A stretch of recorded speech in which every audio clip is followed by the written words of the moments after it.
Most people think the outboard that changes your season is the one with the biggest horsepower number. In 2026, it's usually the one with the weakest part support. Not because the engine is bad, because modern outboards can be sidelined by tiny components that don't matter until they're missing. One sensor, one seal, one proprietary module. Suddenly, the strongest motor on the dock is silent. Payments continue, weekends don't. This video isn't about speed, it's about uptime. And once you see how parts reality really works, you won't shop the same way again. Because a lot of owners only learn this after the first simple failure turns into a long season of waiting. Let's get into it. The new rule.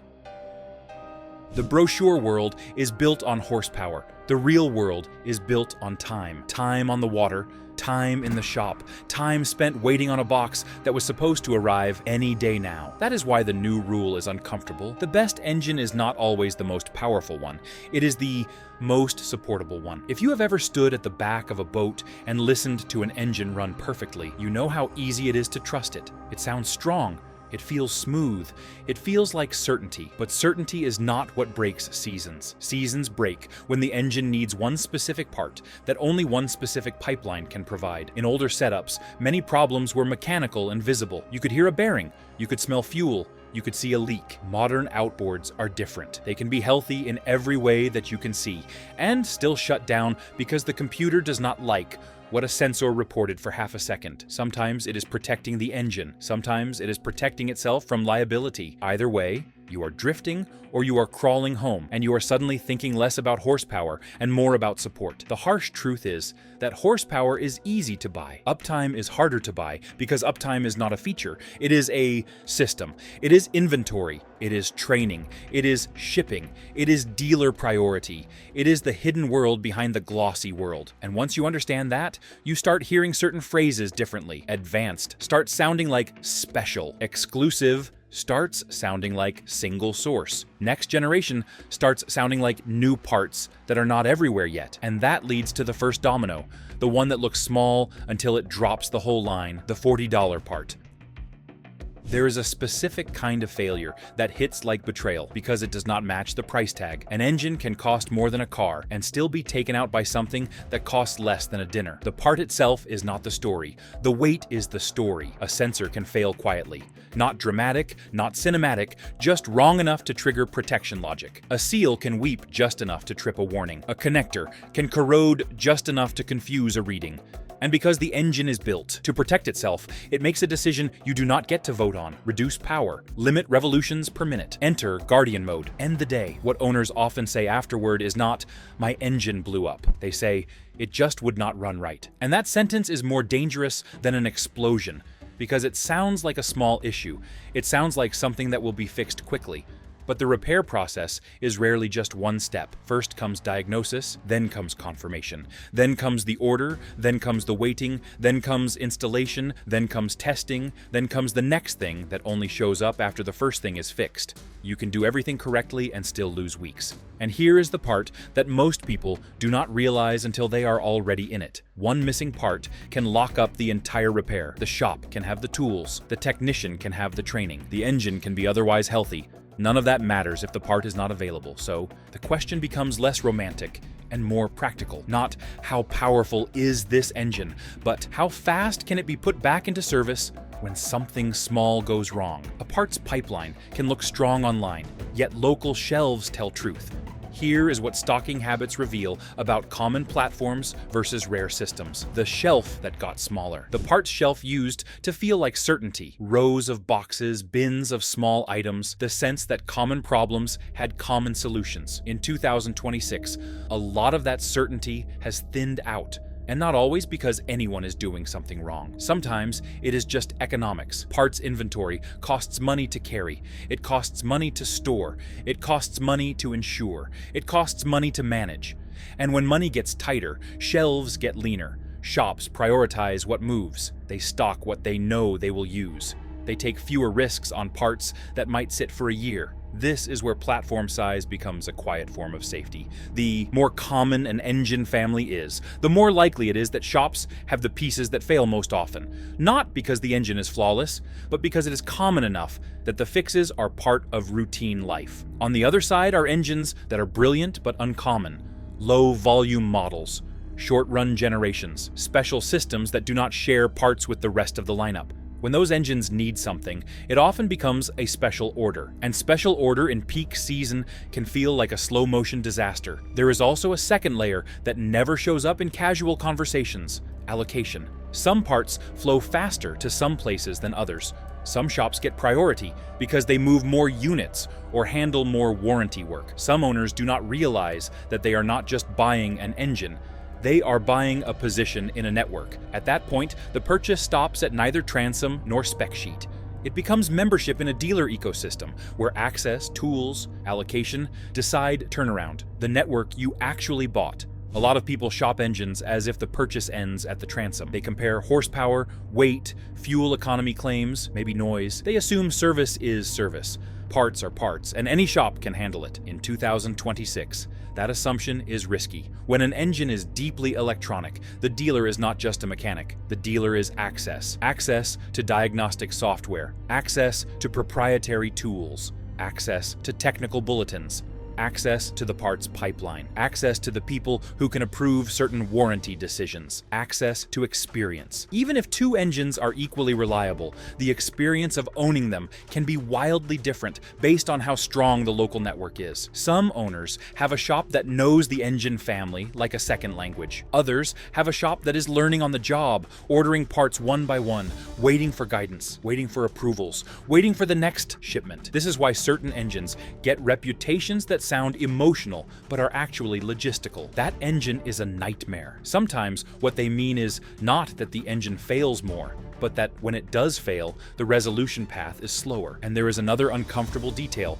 When a shop is overloaded, it triages, it prioritizes, it chooses what gets done first. That is not cruelty, it is survival. A common engine with common parts is easier to turn around quickly. A rare engine with a rare module can sit, not because anyone wants it to, but because everything else can move. So the real question becomes, are you buying an engine that the network can keep alive quickly, or an engine that becomes complicated the moment it is not perfect? Identical horsepower ratings can hide dramatically different support outcomes, separating engines built on proven platforms from those that survive only while everything stays perfect. If you've ever waited weeks on a small part, hit like and subscribe and comment.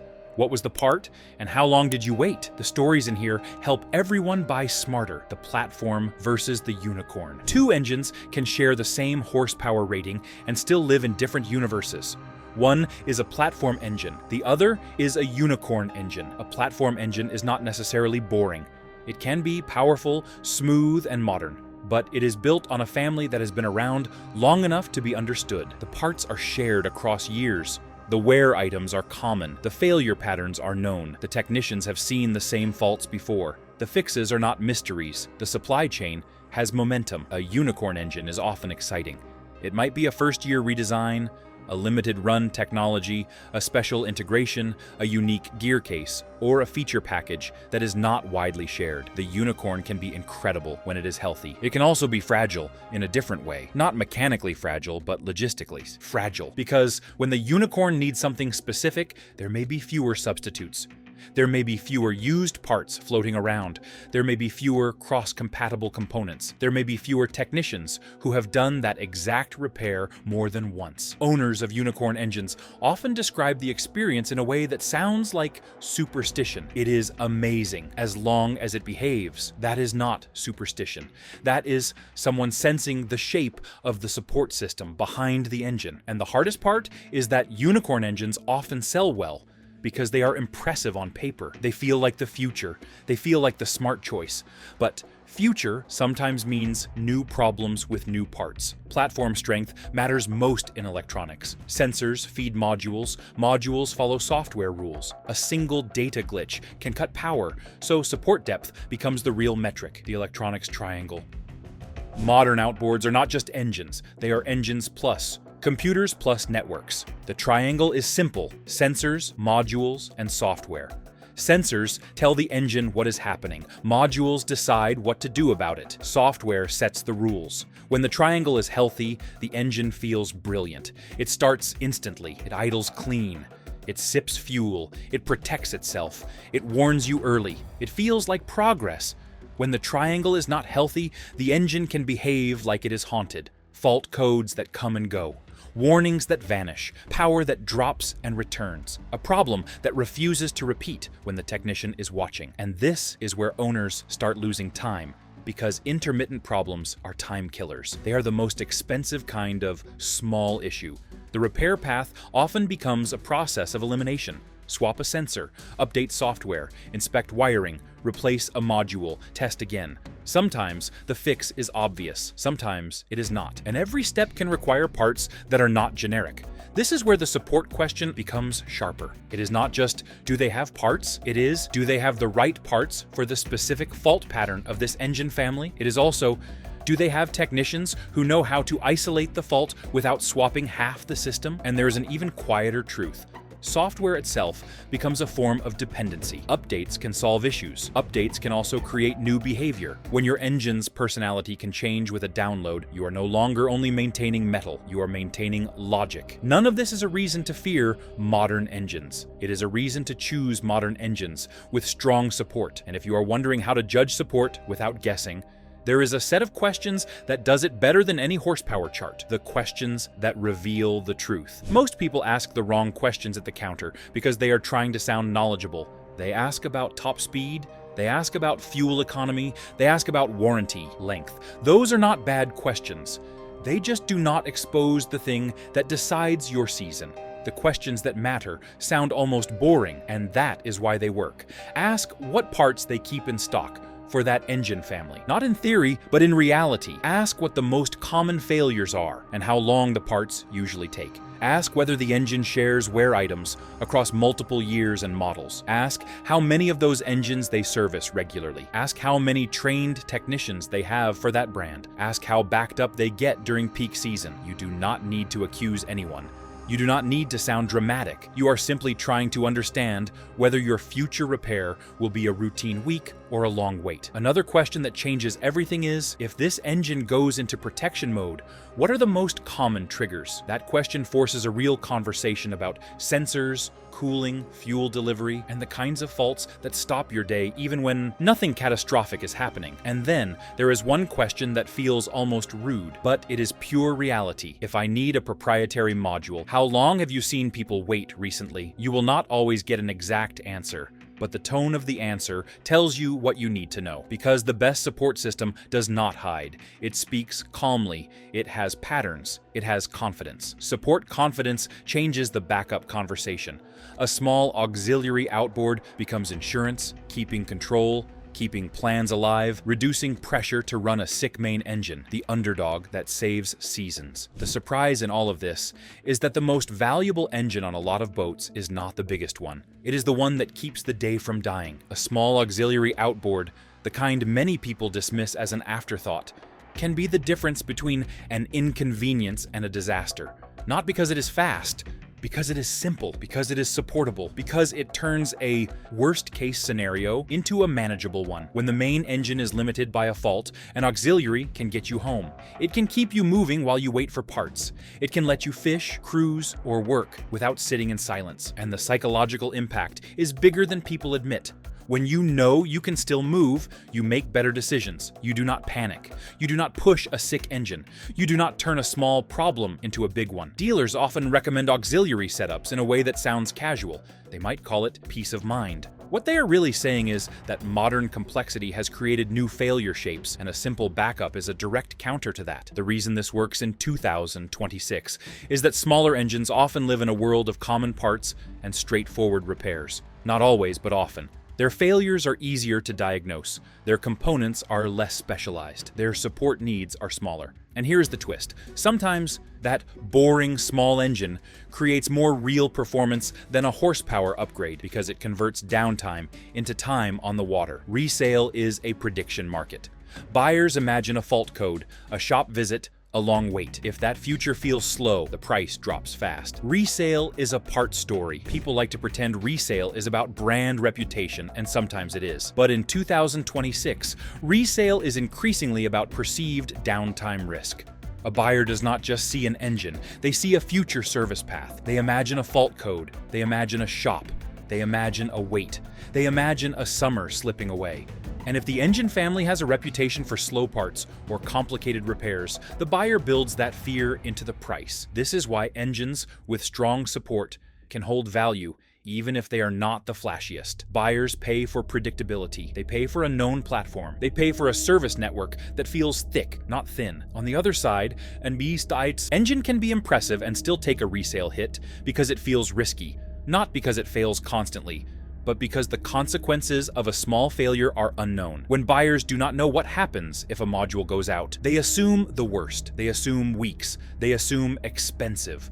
Owners feel this at trade-in time. The offer comes in lower than expected. The explanation sounds vague. Market conditions. Sometimes that is true. Sometimes it is code for this is harder to support, so we have to protect ourselves. And the most painful part is that parts reality can change the emotional narrative around an engine. A model that once felt like a dream can start feeling like a question mark. Not because the engine changed, but because the support environment did. So, if you want to protect your summer and your resale, you do not just buy an engine, you build an ownership setup.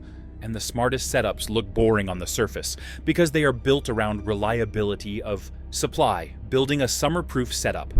A summer-proof setup starts with a mindset shift. You plan for the normal failures, not the catastrophic ones. Catastrophes are rare. Normal failures are predictable. Normal failures are water pump service, thermostat issues, plugs, filters, seals, connectors, occasional sensors, wear items that every engine eventually touches. The question is not whether they will happen. The question is whether you can resolve them quickly. One of the most practical moves an owner can make is to build a small spares kit, not an obsession, not a bunker. Just the kind of parts that commonly stop weekends. A water pump kit, a fuel filter, prop hardware, the items that turn waiting for shipping into back on the water. Another practical move is to choose an engine family with shared parts across multiple years. That is not always visible on the showroom floor, but it becomes visible in the service department. Shared parts create availability. Shared parts create options. Shared parts create used market backups if the new part is slow. Then there is the service relationship itself. Owners who have a consistent relationship with a competent shop often get better outcomes, not because of favoritism in a cartoonish way, but because communication improves. The shop knows the boat. The shop knows the history. The shop can diagnose faster. The shop can anticipate. And for owners who run high-horsepower engines with sophisticated systems, the smartest addition can still be that small auxiliary outboard. Not because the main engine is untrustworthy, but because the modern environment rewards redundancy. Continuity becomes the new advantage as systems get smarter. Track which models get fixed quickly, which models sit, which ecosystems grow thicker across seasons. What this looks like next. The direction of outboards is clear. More integration, more electronics, more efficiency demands, more computer-managed behavior. That direction has benefits, but it also increases dependency on specific parts and specific knowledge. As that dependency grows, the gap between supported and unsupported ownership will widen. Two owners can have similar engines and live completely different experiences based on the strength of the service network and the availability of the parts that fail most often. Some brands and engine families will feel easy to own because their ecosystems are thick. Others will feel sharp-edged because one missing component can stall a repair. Some models will become famous not for being fast, but for being fixable. Some models will become whispers on docks, the kind that people love to talk about but hesitate to buy. And this is where speculation enters, because the market always surprises. Supply chains can improve, networks can expand, platforms can mature. A troublesome early generation can become a stable later generation. A safe choice can become less safe if support weakens. The only constant is that parts reality will keep deciding outcomes. So the smartest owners will keep doing the same thing, watching the service side, not just the marketing side, listening to technicians, noticing what sits in the shop for weeks, noticing what gets fixed quickly, noticing what gets avoided, because in 2026, the real flex is not how fast you can go, it is how reliable reliably you can keep going. Specs don't finish seasons, support does. Real boating is about fast repairs, stocked parts, and reliable service networks. If this changed how you look at outboards, hit like and subscribe for practical insights. Drop a comment too.